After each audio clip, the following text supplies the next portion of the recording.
Made in India, ये सुनते ही हमारे दिमाग में एक अलग ही देशभक्ति जाग जाती है और प्रोडक्ट कैसा भी हो एक पॉजिटिव वाइब्स आती है। लेकिन अगर मैं यह कहूँ कि मेड इन इंडिया के नाम पर हमारा काटा जा रहा है तो आपको शायद दुख तो होगा ही। पर इसी शब्द का ही इस्तेमाल टू व्हीलर ईवीज बनाने वाली ज्यादातर भारतीय कंपनियां हमें उल्लू बनाने के लिए कर रही हैं, क्योंकि मेड इन इंडिया के नाम पर हमें चाइना का माल चिपका दिया जाता है। तो फिर चलिए हम पूरे प्रूफ के साथ जानते हैं ईवी रेवोल्यूशन के इस डार्क साइड को। दोस्तों, इंडिया में इस time Bajaj Auto, TVS, Ola Electric, Tata Motors, Hero Electric और ओकिनावा जैसे करीब 380 इलेक्ट्रिक व्हीकल मैन्युफैक्चरर हैं। और इन मैन्युफैक्चरर्स में तो कई सारे ऐसे नाम शामिल हैं जिन्हें कि आपने पहले कभी सुना भी नहीं होगा। लेकिन इसके बावजूद भी ये कंपनीज बहुत ही कॉन्फिडेंस के साथ काफी बड़ी संख्या में अपनी ईवीज मार्केट में लॉन्च कर रही हैं। अब सवाल ये उठता है कि आखिर क्या वजह है कि बिल्कुल नई नई कंपनीज भी भारत के ईवी सेक्टर में धड़ल्ले से एंटर कर रही हैं, और क्यों कोई भी आईसीई बेस्ड व्हीकल बनाने में इंटरेस्ट नहीं दिखा रहा। आईसीई बोले तो इंटरनल कंबस्शन इंजन, जो कि अभी तक हम आम तौर पर अपनी लाइफ में यूज करते आए हैं।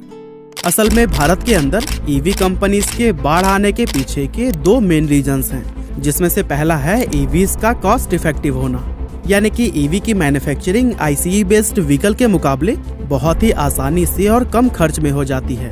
अब अगर हम एक आईसीई बेस्ड कार की मैन्युफैक्चरिंग देखें तो फिर उसे बनाने में 30,000 से भी ज्यादा पार्ट्स का इस्तेमाल होता है, और कुछ इसी तरह से एक टू व्हीलर को भी बहुत सारे छोटे बड़े पार्ट्स से कंबाइन करके बनाया जाता है। लेकिन इन व्हीकल्स को बनाने में जो सबसे मुश्किल टास्क है वो है इनका इंजन बनाना, और भारत शुरुआत से ही एक सफल आईसीई बेस्ड इंजन बनाने में काफी पीछे रहा है, क्योंकि शुरुआत से ही ज्यादातर भारतीय कंपनियां बॉडी तो खुद बना लेती थी, लेकिन इंजन बाहर के देशों से ही इंपोर्ट करती थी।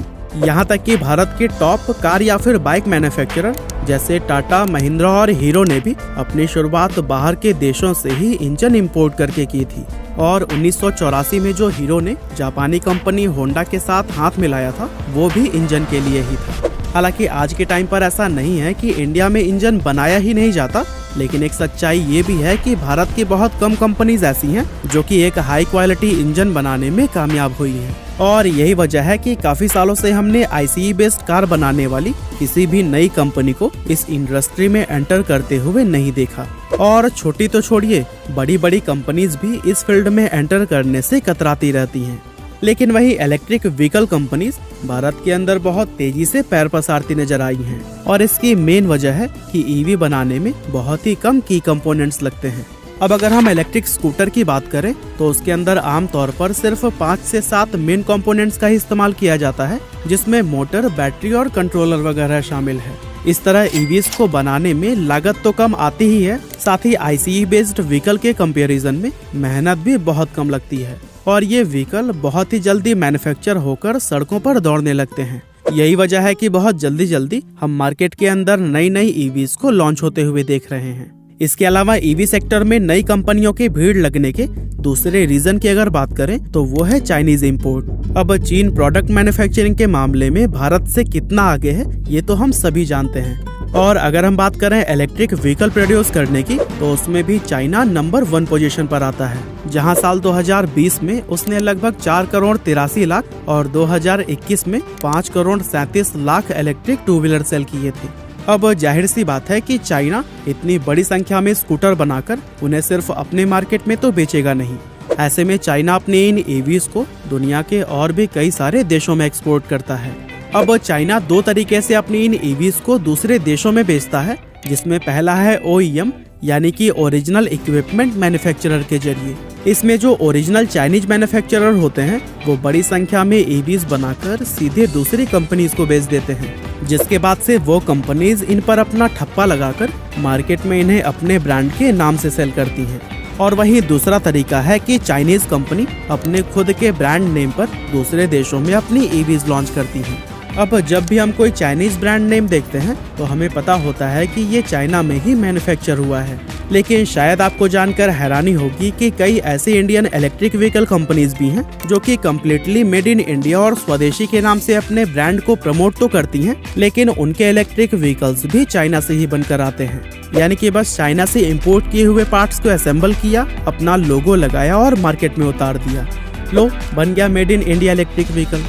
अब देखिए दोस्तों, वैसे तो हम बहुत छोटी कंपनी से कुछ खास उम्मीद तो नहीं करते कि वो अपनी इन हाउस प्रोडक्शन करेंगे, लेकिन भारत में बेचे जाने वाले टॉप कंपनीज पर भी चाइनीज ईवी बेचने का ही आरोप लगता रहा है। अब जुलाई 2022 के according top 10 best selling electric two wheeler manufacturers की आप लिस्ट देख सकते हैं। देख लिया। अब अगर मैं आपसे यह कहूं कि हीरो इलेक्ट्रिक और ओकिनावा जैसे रेप्यूटेड ब्रांड जो कि टॉप 2 में आते हैं, उन पर भी आरोप लगते रहे हैं कि वे अपने कुछ ईवीज चाइना की ही कंपनी से इंपोर्ट करते हैं, है ना हैरान करने वाली बात। Actually famous website auto car India के अकॉर्डिंग हीरो इलेक्ट्रिक AE29 का लुक चाइना के एक स्कूटर से काफी हद तक मिलता है, बस यहाँ आपको सिर्फ कलर में चेंज देखने को मिलेंगे। वहीं अगर हम बात करें ओकिनावा की, तो उसके ज्यादातर इलेक्ट्रिक स्कूटर चाइना की ल्यूवान कंपनी से काफी हद तक मिलते हैं। अगर हम ओकिनावा क्रूजर को देखें तो वो ल्यूवान LEV018 से काफी हद तक मिलता है, जिसकी सीट, टायर और फुल बॉडी तक सब कुछ आइडेंटिकल है। चेंजिंग के नाम पर इस स्कूटर में सिर्फ उसका कलर और व्यू मिरर ही बदला नजर आता है। अगर आप ल्यूवान की वेबसाइट पर जाकर देखेंगे तो ओकिनावा के सारे स्कूटर के ओरिजिनल पीस आपको वहां दिख जाएंगे। ल्यूवान अपने स्कूटर में कस्टमर के कंफर्ट के अकॉर्डिंग कस्टमाइजेशन का भी ऑप्शन प्रोवाइड करता है, और दोस्तों ओकिनावा की ये स्कूटर सिर्फ उसके कस्टमाइज वर्जन ही लगते हैं। इस तरह पिछले काफी समय से ओकिनावा के सारे स्कूटर्स पर मेड इन चाइना होने के आरोप लगते आ रहे हैं। यहाँ तक कि इन आरोपों पर ओकिनावा के MD जितेंद्र शर्मा ने भी सफाई दी थी, जिसमें उन्होंने कहा कि उनके स्कूटर्स की कंप्लीट इन हाउस डेवलपमेंट हुई है और ये सभी इंडिया में ही बनाए गए हैं। वैसे आपकी जानकारी के लिए बता दें कि सिर्फ यही 2 कंपनीज ही नहीं है जिनके ऊपर इस तरह के आरोप लगे हैं, बल्कि 2020 ऑटो एक्सपो में मौजूद लगभग सभी इलेक्ट्रिक टू व्हीलर ब्रांड्स के स्कूटर किसी न किसी चाइनीज ब्रांड के स्कूटर से मिलते जुलते थे। हालांकि अब ऐसा नहीं है कि भारत में चाइना का माल बेचना इनलीगल है, लेकिन इस बिजनेस मॉडल में बहुत बड़ा लूपहोल है।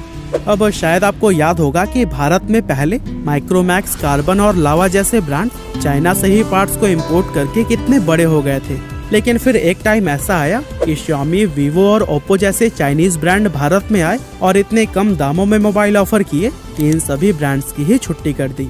और दोस्तों कुछ ऐसा ही ईवी स्कूटर्स के साथ भी हो रहा है, क्योंकि चाइना भी हमारे भारत के मार्केट को ऑब्जर्व कर रहा है, और जैसे ही ये अपना ब्रांड डायरेक्टली भारत के मार्केट में उतारेगा, सबकी छुट्टी हो जाएगी। क्योंकि डायरेक्ट चाइनीज कंपनी के मुकाबले सिर्फ वही ब्रांड ही खड़े हो पाएंगे जो कि खुद की मैन्युफैक्चरिंग और टेक्नोलॉजी के फील्ड में काम कर रहे हैं। और दोस्तों भारत के अंदर ओला इलेक्ट्रिक, एथर एनर्जी और अल्ट्रावायलेट ऑटोमोटिव जैसे कुछ 8-10 ब्रांड्स ही ऐसे हैं जो कि भारत के अंदर सच में अपने प्रोडक्ट्स को डेवलप कर रहे हैं। और मेरे हिसाब से ये कंपनीज ही आगे चलकर EV टू व्हीलर मार्केट को लीड करेंगे और चाइना